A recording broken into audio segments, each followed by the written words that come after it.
Films of 2017, War for the Planet of the Apes, 9th place, and B. The following contains spoilers for War for the Planet of the Apes. Before 2011, we'd have been happy to get one genuinely great Planet of the Apes. What we could never have predicted is that it would become one of the most satisfying and consistently brilliant film trilogies in recent history.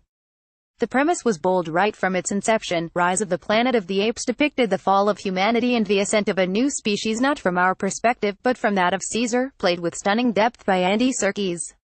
Sure, there were humans tottering about in director Rupert Wyatt's apocalyptic drama, including Will Rodman, James Franco, the scientist who unwittingly triggered the civilization-ending ALZ-112 virus in the first place.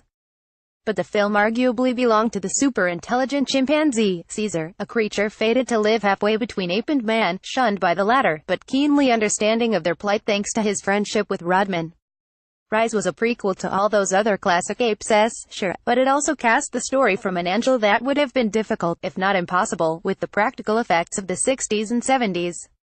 Dawn of the Planet of the Apes, directed by Matt Reeves and released in 2015, took the concept a step further, taking us into a post-apocalyptic future where humanity has retreated to the fringes, and the intelligent apes have begun to assemble the beginnings of an advanced society. With Caesar again the focal point, Dawn told a story of operatic proportions, a story of betrayal and two civilizations dragged to an inescapable war.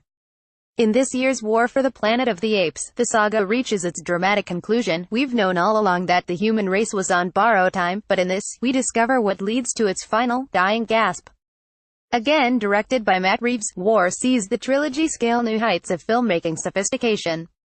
The second film saw the series leave the comfort of Hollywood stages for real locations, and the mix of cutting-edge performance capture and dank North American forests was a sight to behold. Reeves and his team go a step further in War, as the story takes us from desolate beaches to huge military strongholds in the snow. Seldom has a film with so many effects shots felt so organic. This is a Hollywood blockbuster by way of Coppola or Kurosawa.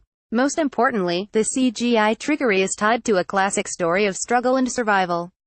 An army, controlled by a despotic leader, the Kurtz-like McCullough and intimidating Woody Harrelson, has led a deadly surprise attack on the apes, and so Caesar, plus a small group of his closest allies, heads across country to exact revenge.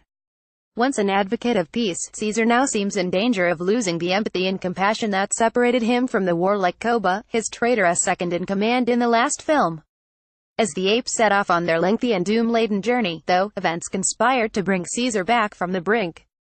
First, he meets an orphaned, human girl who can no longer speak. Then he meets the wide-eyed bad ape, a charmingly tender Steve Zahn, a fellow chimpanzee who reveals that there are many others like Caesar's tribe.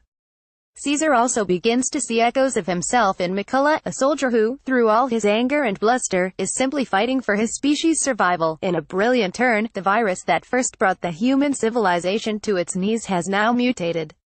Those infected with it lose their ability to think or speak like humans. War for the Planet of the Apes is, therefore, about two civilizations on a crossroads, one on the ascent, the other on the cusp of winking out for good. McCullough represents the dwindling one's final shriek of fury. Caesar, who overcomes his own rage and leads his people to a mythical promised land, becomes the symbol of a new, better world.